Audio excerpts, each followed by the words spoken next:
আমরা যাচ্ছি নেটওয়ার্কের বাইরে। এখন সকালবেলা বাংলা বাজার থেকে রওনা দিচ্ছি, সবাই আছে। যাচ্ছি কোথায় সবাই জানতে পারবেন, দেখা হবে ভিডিওতে, সব দেখানো হবে। দোয়া করবেন সবাই আমাদের জন্য।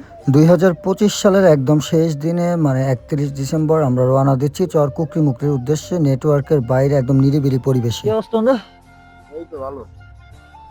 এই পরিমাণ শীত লাগতেছে, ঠান্ডা, প্রচুর ঠান্ডা, বুঝছো? এই কনকনে ঠান্ডার মধ্যে বাইক চালিয়ে ট্যুরে যাওয়া মানে হচ্ছে একটা বোকামি, কিন্তু বাইক প্রেমী সবার সাফল্যে কোনো করার নেই। সারা রাস্তা বাইক চালানোর পরে প্রথম ব্রেক আমাদের চর স্টেশনে। সবাই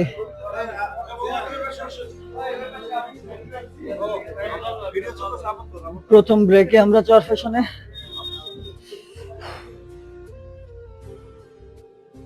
আমরা চলতে চলতে কচ্ছপিয়া ঘাটে চলে আসছি, আর এখন এখানে আমরা আমাদের বাইকগুলো রাখবো।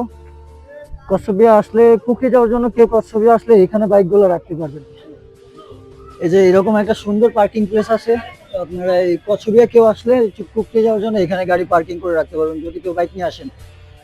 হাসিফ ভাই, কি অবস্থা? এখনো বাকি। আমরা কচ্ছপিয়া ঘাটে আসার পরে এইখানে একটা মাদ্রাসা আছে, সেখানে বাইকগুলো পার্কিং করে রেখে তারপরে আমরা কচ্ছপিয়া থেকে ট্রলারে চলে যাব চর কুকরিতে, কারণ এখানে ট্রলার এবং স্পিড বোট পাওয়া যায়। আমরা এখন কচ্ছপিয়া ঘাটে আছি, এখান থেকে আমরা ট্রলার লঞ্চ আছে, ছোট লঞ্চে উঠবো এবং যাব আমরা কুকরিতে। কচ্ছপিয়া থেকে কুকরি যাওয়ার ট্রলার ভাড়া হচ্ছে জনপ্রতি 70 টাকা, এবং স্পিড বোর্ডে যদি যেতে চান স্পিড বোর্ডে জনপ্রতি ভাড়া হচ্ছে 200 টাকা। সো আমরা উপভোগ করতে করতে যাব কুকরিতে। এক বছর আগে ঠিক এই দিনে আমি চরকুকরি ট্যুরে গিয়েছিলাম, আজকে আবার এক বছর পরে 31 ডিসেম্বর আবার যাচ্ছি চরকুকরিতে। কি This polythene help us a lot. Just save our hands. Khukri থেকে কচ্ছপিয়া থেকে রওনা করলাম কুকরির দিকে, যাচ্ছি আমাদের ট্রলার এগিয়ে যাচ্ছে ছোট খালের মধ্যে দিয়ে। কেওড়া বাগানের বুক ছিঁড়ে এগিয়ে যাচ্ছে আমাদের জাহাজ। আমরা যাচ্ছি কুকরির দিকে, একদম নেটওয়ার্কের বাইরে।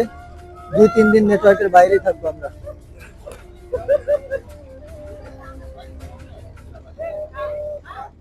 এই তীব্র কনকনে ঠান্ডার মধ্যে আমরা ট্যুরে বের হয়েছি। আমরা বাইকে করে বাংলা বাজার থেকে চর স্টেশন আসি, সেখান থেকে কচ্ছপিয়া আসি এবং কচ্ছপিয়া থেকে ট্রলারে করে কুকরিতে যাচ্ছি। এই শীতের মধ্যে সবার মনে একটা আনন্দ বিরাজ করছিল, কারণ প্রচণ্ড শীত পড়ছিল। এই শীতের মধ্যে বাইক চালানোর অনেক কষ্ট ছিল। তারপরও আমরা যেহেতু অনেক দিন ধরে প্ল্যান করছি আমরা কুকরিতে যাব, তাই কুকরিতে যাচ্ছি। আর যাওয়ার সময় জঙ্গল এবং নদী দেখতে দেখতে আমরা এগিয়ে যাচ্ছি একেবারে চর কুকরির দিকে। যাওয়ার পথের পরিবেশটা ছিল একদম মনোরম পরিবেশ। আর আপনি কুকরিতে যাওয়ার সময় যখন বড় নদী থেকে এই ছোট খালের মধ্যে ঢুকবেন, তখনই আপনার মনে হবে যে আপনি হয়তো সুন্দরবনে ঢুকে যাচ্ছেন। সুন্দরবনের একটা ফিল পাওয়া যায়।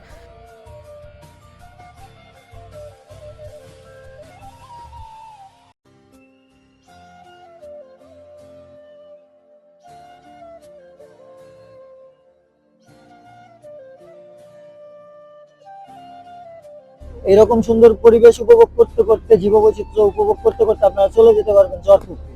তো আমি গত বছর ঠিক 31 ডিসেম্বর চর কুকরি গিয়েছিলাম। নিউ ইয়ারটা একদম নিরিবিলি পালন করেছি। এবারও সেম নিউ ইয়ারটা সেই নিরিবিলি ভাবে সময় কাটানোর জন্য আবারও যাচ্ছি চর কুকরিতে। চর কুকরির জীববৈচিত্র্য এবং পরিবেশ নিয়ে আপনাদের সাথে আরো আলোচনা হবে, ভিডিও আসবে, সবাই সাথে থাকবে।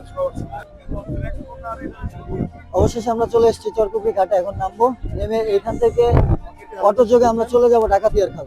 দেখা হচ্ছে ডাকাতিয়ার খালে, এবং কুকরি ট্যুরের পরবর্তী পর্বে দেখা হচ্ছে।